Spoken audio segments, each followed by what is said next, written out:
Nuestro próximo invitado lo voy a presentar de inmediato. Es don Claudio Yáñez, y él es coordinador territorial de convivencia escolar en la comuna de La Florida, en la Corporación Municipal de La Florida. Don Claudio, gusto saludarte, un agrado que estés con nosotros. Muchas gracias, Guillermo. Es un placer esta oportunidad de poder hablar principalmente sobre los aportes y los trabajos que se están haciendo acá desde Comudef y desde la municipalidad para poder prevenir la violencia escolar. Así que muchas gracias por invitarme a su programa. No, gracias a usted. Bueno, la razón por la cual invitamos a Claudio y tuvimos especial cuidado en que sea territorial, es decir, que esté necesariamente en terreno, más que esté en una oficina, bueno, ahora está en una oficina por razón obvia, pero es por lo que ha pasado en Estados Unidos. O sea, en Estados Unidos una persona a 18 años, bueno, ahí hay todo un tema, pero no nos queremos enfocar por el acceso al arma en Estados Unidos, sino que va y con una ametralladora va a una escuela, dispara a mansalva, mata a profesores, alumnos, y eso no es la primera vez que sucede. Digamos, ya una semana anterior otra persona, ya con un tema racista, va y dispara a otra persona, una escuela, hace 2 años atrás lo mismo. Y la violencia escolar, uno la visibiliza por lo que pasa en Estados Unidos, pero sin embargo acá en Chile el tema de la violencia escolar no es menor y han salido una serie de teorías porque es un tema de estrés psicológico de los alumnos que tuvieron en pandemia, la exigencia de estudiar presencialmente, hay una serie de cuestiones en torno a qué cosa está pasando con nuestra juventud, particularmente con los niños de enseñanza básica y media, donde los niveles de violencia han aumentado. O sea, hay colegios que están colocando, digamos, pórticos para poder detectar metales. Hay otros que se han enfrentado a alumnos que han llegado con armas y han amenazado a profesores. Hay otros que se han acuchillado. Es decir, ¿cuál es la evaluación que ustedes tienen, Claudio, respecto a esta situación de la violencia? Bueno, y cómo ustedes lo han enfrentado en la comuna. Sí, bueno, todo lo que usted menciona es una realidad, en realidad internacional. No es una situación solamente local en Chile. En realidad, el tema de la violencia escolar es una temática que se viene abordando desde ya casi 20 años, quizás un poquito más, a nivel internacional. Es un tema que se ha comenzado a visibilizar. En Europa, por ejemplo, hay un observatorio de la violencia escolar que viene desde el año 2003, por ahí en adelante. También tenemos las observaciones que ha realizado UNESCO, por ejemplo, a través de ONU. En realidad es una temática que viene hace harto tiempo y hay mucha documentación al respecto. Por lo tanto, no es una situación en particular local que se ha presentado ahora. Sin embargo, ya podríamos decir que se estaban estableciendo algunas orientaciones, especialmente durante el fenómeno de la pandemia, dado que la pandemia iba a agudizar alguna tendencia que se estaba desarrollando a nivel internacional que se expresa finalmente como violencia en las escuelas. Mm. Por lo tanto, desde ese punto de vista diríamos que no es una situación que es ajena, es una situación que ahora hemos visibilizado un poco más porque hay una mayor sensibilización y porque también evidentemente que en un poco tiempo que hemos retornado, ¿no es cierto?, desde el tema, desde la pandemia, entonces se ha comenzado a desarrollar con prontitud y que se visibiliza también a través de los medios. Entonces, ¿qué es lo que nosotros vemos desde ese punto de vista? Primero que la escuela en realidad es un espacio de socialización que refleja la sociedad, es decir, que desde la sociedad nosotros vamos a ver el comportamiento de nuestros estudiantes y por eso cuando se habla de violencia escolar a veces da la sensación que es violencia que surge, digamos, exclusivamente en la escuela y esto no es así. Nosotros lo que vemos son conductas, patrones de comportamiento que de alguna manera reflejan los y las estudiantes y que de alguna manera tiene que responder la escuela en este sentido. Es una cuestión social que tiene una expresión en el establecimiento y las comunidades educativas y los equipos de gestión en particular tratan de hacer lo posible con esta situación que ha ido creciendo paulatinamente. ¿Y Mario? Eh, Claudio, justamente lo que mencionabas, acá en Chile hay un fenómeno de violencia, pero es algo que en la cual acá en el país, más allá que efectivamente habían focos de violencia detectables que conocíamos, pero no era un tema que acostumbrábamos a conocer acá en el país, no era un tema que aquí en Chile estuviéramos habituados, lamentablemente, de ver estos casos de peleas tan extendidos. El tema de conflicto estudiante en los colegios ahora es un tema que es diario, pelean incluso con armas, todas las cosas, y llegamos a extremos que no habíamos visto en el país, por ejemplo, lo que sucede en Valparaíso hace muy poco en el Colegio Salesiano, donde ponen un pórtico para detectar metales al ingreso, que justamente porque tienen el temor de que puedan ingresar armas. Vemos el caso sucedido en Antofagasta, en Iquique, donde ha habido amenazas de estudiantes de repetir las situaciones que justamente mencionaba Guillermo, de disparar contra profesores y alumnos al interior de colegios, que afortunadamente han podido ser detectados y neutralizados. Pero, ¿cómo podemos entender este fenómeno de alianza de violencia? Es decir, mucho más allá de lo que es el tema COVID. ¿Ah? Porque el tema COVID claramente hubo un problema de socialización allí, pero cuesta entender que sea la única causal basal de esta explosión de violencia que vemos en el momento en los colegios. Y está muy aparejado también con, o por lo menos para muchos está aparejado con toda esta situación de aumento de las protestas estudiantiles, donde también, más allá de las demandas que son absolutamente justas de los estudiantes, estas manifestaciones se escapan de las manos y también reflejan un estallido de violencia que es mucho más excesivo de lo que uno podía esperar de situaciones que debieran ser, o por lo menos piense que debieran ser puntuales. Sí, sí, efectivamente, comparto eso, pero precisamente la idea es poder señalar, como lo mencioné, que si bien la escuela es un espacio de socialización, y por lo tanto podríamos hablar de violencia, del aumento de la violencia en la etapa adolescente, ¿sí? Y episodios de agresividad en niños y niñas, digamos, preadolescentes, que de alguna manera han ido aumentando, o la percepción, digamos, social es que han ido aumentando. Por eso señalaba yo que en realidad esta temática es una temática que está documentada, digamos, ya hace un tiempo, prepandemia, efectivamente, que ha ido aumentando, y no solamente el fenómeno es en Chile, es un fenómeno internacional. De ahí el destacar, digamos, el observatorio que se da en Europa. La Comunidad Europea viene hablando y estableciendo leyes con respecto al fenómeno de la violencia en las escuelas, pero que en realidad tiene que ver con el aumento de la violencia en menores de edad, podríamos decir, que de alguna manera tienen una alta repercusión en el ámbito de la sociedad. Entonces podríamos hablar de cómo es que la violencia ha ido expresándose en edades más cortas, ¿no es cierto?, y que tienen un fuerte impacto dentro de la sociedad. De todas maneras, sin duda que ahora un retorno a la presencialidad después de 2 años, de alguna manera se visibiliza también. Es indudable que no podemos destacar el escenario de nuestro país, en donde las transformaciones sociales que se están viviendo se van a ver reflejadas sin duda, especialmente en estudiantes adolescentes. Y por lo tanto, desde ese punto de vista, diríamos que es una realidad que se está presentando en un proceso de transformación social que viene hace un tiempo ya, pero que de alguna manera se están aceptando con mayor relevancia en este periodo. Sí, oye, Claudio, ¿cuáles son los motivos? O sea, porque, a ver, la primera, ¿qué cosas se definen como violencia escolar? O sea, porque hoy día hay mucha gente que habla de que si me miras feo, eso es violencia, que si no haces esta otra cosa es violencia.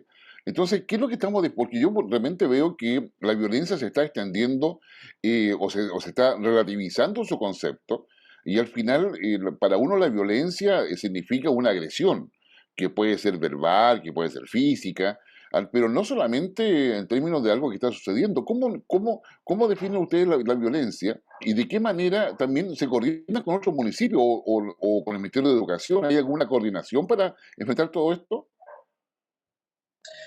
Sí, efectivamente, por eso también desde un punto de vista quizás más técnico, el tema de la violencia ha tenido un desarrollo. En general, también hay diferentes posiciones, digamos, y definiciones con respecto al tema de la violencia, pero cuando hablamos de violencia, en realidad hablamos de la concretación de un hecho en donde hay, digamos, un desborde de una situación de agresividad que termina con golpes, que termina con insultos, que pueden terminar con destrucción del inmobiliario. O sea, hablamos más bien de una conducta de desborde, porque finalmente por eso también la violencia escolar es importante que se hable desde la lógica de la violencia escolar, porque son episodios, podríamos decir, de violencia, de agresiones, como ya lo señalamos, pero que se da en edad de estudiantes que están en desarrollo.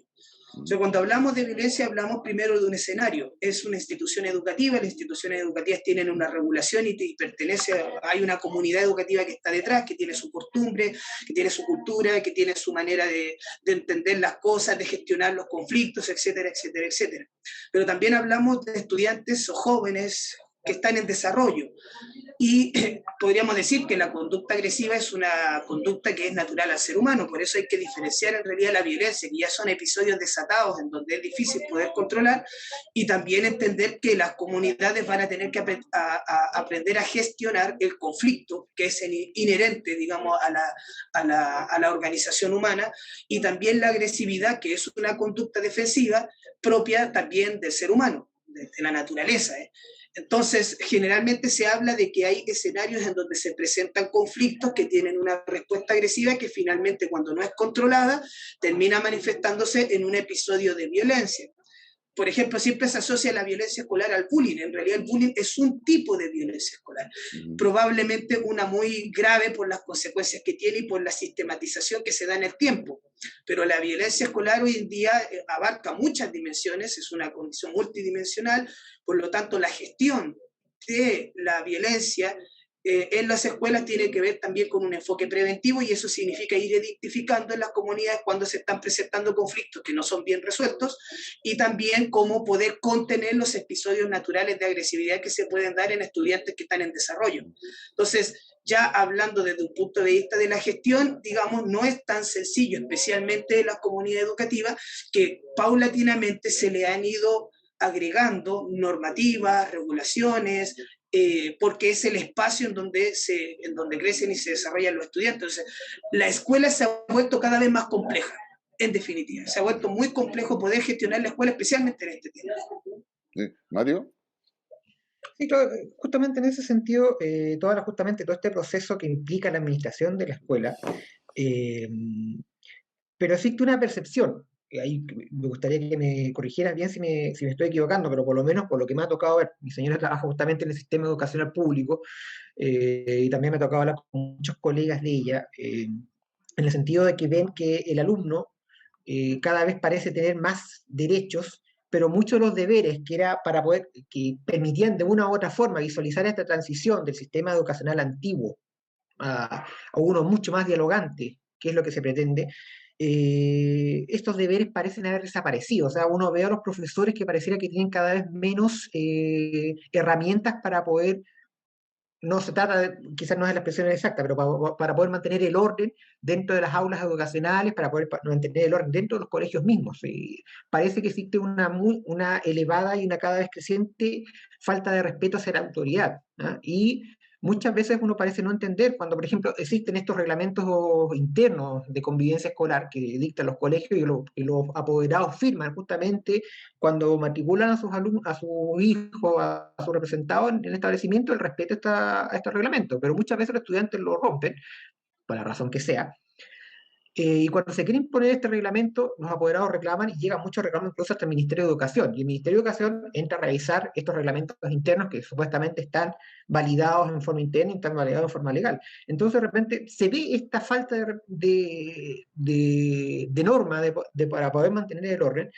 Y eso es justamente lo que parece plantea este escenario un poco, por decir la forma, caótico, quizás es excesivo decirlo, pero para poder ilustrarlo, que sería actualmente. ¿Cómo lo ves tú y si efectivamente es así, o hay una transición que está mucho más avanzada que de repente no se ve a la luz pública, pero que está avanzando de forma más subterránea? Sí, mire, yo creo que desde ese punto de vista nos enfrentamos a un escenario también es un marco legal, digámoslo así. Hay un tema que tiene que ver con la estructura legal y también desconocimiento también de esa estructura legal. En general, primero, cuando se habla de derechos de los niños, hablamos más bien de un marco de regulación internacional, ¿no es cierto? Hay una normativa que viene en la Carta Fundacional, bueno, que se desprende de la Carta Fundacional de la ONU, posteriormente viene, ¿no es cierto?, la convención, digamos, que va a desarrollar los derechos de los niños. Hablando específicamente dentro de la escuela, en realidad la escuela tiene que tener un enfoque proteccional porque efectivamente efectivamente la escuela es una garante de derecho del desarrollo de la integridad de los estudiantes. Está definido por la Ley General de Educación, ¿no es cierto?, que es velar por el desarrollo integral del estudiante en todas las dimensiones que ya mencioné. Cuando hablamos de deberes, no podemos hablar de los deberes de los niños, porque en estricto rigor no existe ningún marco internacional que hable de los deberes de los niños. Sí hablamos de los deberes del estudiante. Es un escenario diferente, ¿cierto? Tendríamos que hablar de deberes del estudiante porque podríamos decir que en el momento en el cual un estudiante está matriculado en una determinada escuela, adquiere una condición de estudiante que también está regulada por el mismo reglamento.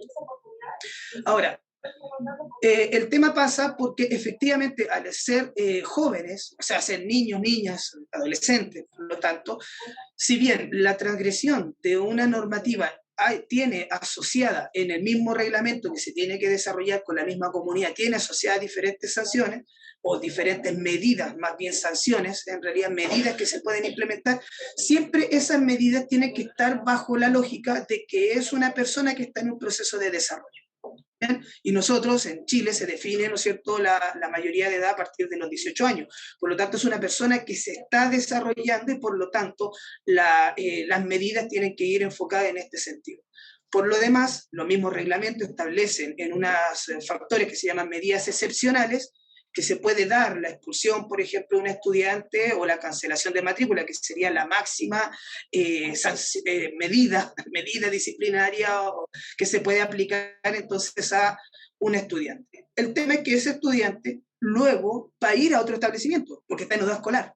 ¿Sí? No es que nosotros lo expulsamos y ya no se puede inscribir en ninguna escuela. Es un estudiante que por alguna, digamos, transgresión a la misma normativa no pierde el derecho a educación, pierde en su condición de estudiante, ¿no es cierto?, la posibilidad de continuar en dicho establecimiento por el periodo del año en el cual, perdón, por ese espacio y luego tiene que ser matriculado en otro establecimiento. Entonces, ¿qué es lo que pasa? Que lo que nosotros vamos a ver es que en realidad hay estudiantes que comienzan a, por lo menos en estos casos de violencia grave, desde este caso de violencia grave, van pasando de un establecimiento a otro establecimiento, a otro establecimiento, a otro establecimiento, y esto daña la trayectoria escolar, ¿sí? Es decir, que un estudiante que ha pasado por 4 establecimientos y posteriormente por transgredir la normativa se cambia a otro establecimiento, empieza de cero y puede ser una oportunidad, pero también puede ser una desventaja. ¿Por qué puede ser una oportunidad? Porque empieza un nuevo proceso y debería haber un proceso de reflexión con su familia, con la nueva comunidad de que se le está dando una nueva oportunidad para empezar y continuar su trayectoria escolar. Pero a veces pierden el vínculo con profesores, pierden el vínculo con asistentes de la educación, que son muy importantes también en este proceso, con los directores, y por lo tanto al empezar de cero pierden la relación afectiva que tienen con dicho establecimiento y por lo tanto van quedando como, van perdiendo relaciones sociales. Entonces, estudiantes que se cambian en sexto, séptimo, octavo, primero, medio, van cada vez una trayectoria escolar que va en una especie de ciclo descendente y que finalmente termina en la deserción escolar. Entonces, también la política pública evidentemente tiene que ir, que hay muchos estudiantes en edad escolar, por ejemplo, que no están matriculados en ningún establecimiento, que son en gran parte estudiantes que están dañados, ¿no es cierto?, y con procesos de familiares muy difíciles. Entonces, gestionar la convivencia escolar implica ver todo esto. No es solamente resolver la problemática que se presentó y luego tomar una medida y aquí se ha terminado todo y se resolvió el problema. No, no, es un estudiante, es una familia, es una comunidad que queda afectada. Inclusive, cuando se dan episodios de violencia escolar de gran magnitud, en donde no terminan con estas medidas excepcionales, luego hay que reparar el daño, restablecer la vinculación entre la comunidad y al mismo tiempo velar por la reconciliación. Entonces, es un fenómeno, podríamos decir, complejo, es multidimensional, involucra a muchas personas, apoderado, porque ahí está la versión del apoderado de la víctima, está la versión del apoderado agresor, a veces el víctima se convierte en agresor, a veces el agresor después se convierte en la víctima y uno va detectando situaciones en el tiempo que vienen de hace 2 años atrás, 3 años atrás. Cuando uno conversa con una familia dice, no, es que él me hacía bullying el año pasado y yo ahora ya no voy a aguantar esto nunca más, por eso lo golpeé. Entonces son situaciones bastante delicadas que se tienen que ir manejando a lo largo del tiempo. No, definitivamente yo creo que ahí hay un tema que es cada vez más presente, no solamente por lo que pasa en Chile, sino como veíamos inicialmente, sino que tiene que ver. Ahora, digamos, cada comuna, o en el caso tuyo, la Corporación de Educación Municipal de la Florida, cada uno va tomando medidas sobre eso, se coordinan con otros, porque, o sea, cuando un alumno llega de otra comuna, o cuando los padres se cambian, ¿qué tanta incidencia tiene el hecho de que venga de otro entorno? ¿Qué incidencia tienen los problemas familiares? Porque eso significa coordinarse también al interior de la comuna, porque finalmente tiene que ver con la educación, con el Departamento de Desarrollo Comunitario, con el Departamento de Educación, por cierto. Digamos, cómo se hace un trabajo interdisciplinario para poder prever, básicamente? Porque si hay situación de violencia, hay todo un proceso anterior que termina en la violencia. Sí, sí, efectivamente. Bueno, primero a nivel, podríamos decir, escolar, todos sabemos que existe la educación pública y la educación no pública, que tiene dos dimensiones, podríamos decir. Por lo tanto, las comunidades de alguna manera no son independientes, pero cada comunidad tiene su propia realidad. Sí, lo que se hace a nivel comunal, podríamos decir, en lo que es educación pública específicamente, es que hay una mirada que de alguna manera está apoyando el desarrollo de cada comunidad, de cada establecimiento, cada comunidad escolar. Entonces lo que se hace es poder observar desde la coordinación central cómo se va desarrollando cada comunidad y se va apoyando en las necesidades que cada una de ellas tenga. Mm. Pero finalmente hay una política que en este caso dependerá de la unidad de gestión, en este caso en Comudef específicamente, ¿no es cierto?, es la corporación municipal, que tiene 26 colegios y por lo tanto tiene su equipo de apoyo en todo esto. A su vez también están los otros establecimientos que no son de municipales y que de alguna manera están apoyados principalmente por la municipalidad desde la lógica, ¿no es cierto?, del acompañamiento a los establecimientos que tiene que ver con el plan que se ha lanzado para este año. Pero podríamos decir de la siguiente manera, es decir, cada comunidad se desarrolla su política interna por parte de cada equipo de gestión. Hay orientaciones nacionales. Esas orientaciones nacionales son documentación y normas regulatorias que establecen lo que la escuela puede y no puede hacer, pero la gestión de la comunidad educativa, los patrones culturales y los estilos de interacción son gestionados por las mismas comunidades. Lo que se puede hacer efectivamente es tratar de apoyar a estas comunidades desde la articulación de los diferentes dispositivos que están a disposición para el desarrollo y la protección de la infancia. Entiéndase el sector salud con toda su gradualidad de atención, el sector protección que va desde el ámbito protección como también lo que es la responsabilidad penal adolescente y también lo que tiene que ver con desarrollo social, que son diferentes dispositivos que tienen su propia lógica de funcionamiento. En el caso de la violencia escolar, la idea es poder lograr una eficaz articulación entre todos esos digamos, unidades para que puedan brindar el apoyo necesario y oportuno a las comunidades educativas que lo puedan necesitar. Y de ahí viene, ¿no es cierto?, la política comunal, que en este caso se está implementando acá, que lo que busca es, en una primera instancia, poder generar coordinación, que haya un coordinador territorial por una parte y un equipo de coordinación que además de poder trabajar directamente con la comunidad, entiende y está viendo lo que se está sucediendo en la comuna completa, ¿bien? Y al mismo tiempo poder facilitar el acceso a los diferentes dispositivos. Se habla también de apoyo psicosocial, que son equipos que de alguna manera se van especializando en lo que tiene que ver con el ámbito educacional y van aportando desde las ciencias sociales, ¿no es cierto?, desde salud, desde desarrollo social, van aportando al desarrollo de los estudiantes, que esto no es sencillo porque en general esto si bien hay un proceso que lleva unos 20 años, pero la especialización en lo que es la ciencia social en el ámbito escolar es relativamente reciente. La documentación es más bien analítica y crítica respecto a lo que se está haciendo, pero las opciones, propuestas son locales. Cada país ha logrado mejorar de una u otra manera lo que son esta situación en cada país, en cada comunidad, pero los resultados también implican que uno vaya de alguna manera creando y visibilizando diferentes factores. Voy a ponerlo desde este punto de vista, a lo mejor, perdón si es que me extiendo un poquito, pero al principio el bullying se entendía como la situación de un agresor y una víctima. Posteriormente, el bullying fue entendido como un testigo, o sea, se fue viendo la dinámica en donde hay un agresor, una víctima, pero también hay un testigo que facilita o interrumpe el proceso. Hoy en día se habla de la gestión relacional y aún de la gestión sistémica. Entonces, la investigación en todo esto también ha ido de a poco comprendiendo cada vez el fenómeno y por lo tanto la política, digamos, pública se va adaptando a estos nuevos enfoques y se van tratando de implementar de la mejor manera, dialogada con los equipos de gestión y con las comunidades educativas. No, Claudio, la verdad que es un tema, pero yo diría que cada vez de mayor relevancia, no solamente porque esto uno lo vincula a la pandemia, lo vincula a la transformación social, sino también hay un tema, yo diría, psicosocial de la propia evolución de los jóvenes, ¿ya? Que tiene que ver cómo observa el entorno, o sea, es un tema mucho más complicado. La verdad es que te queremos agradecer mucho con Mario la posibilidad de poder tener una aproximación mucho más cercana a lo que está sucediendo y cómo se está enfrentando, ¿ya? Y en el fondo, en muchas áreas es acierto y error, o sea, buscar la manera en poder contener, anticipar, prevenir, pero también solucionar cuando la violencia, digamos, escolar aparece ya manifiesta en algún curso, en algún grupo, bueno, y eso necesariamente es necesario, vale, yo diría, no sé si ampliar o no, digamos, la base de gestión escolar, pero sí tener equipos que puedan comprender y puedan intervenir, yo diría preventivamente, cada vez que hay las señales y las alertas que nos permitan pensar de que la violencia puede ser un problema dentro de este proceso educativo.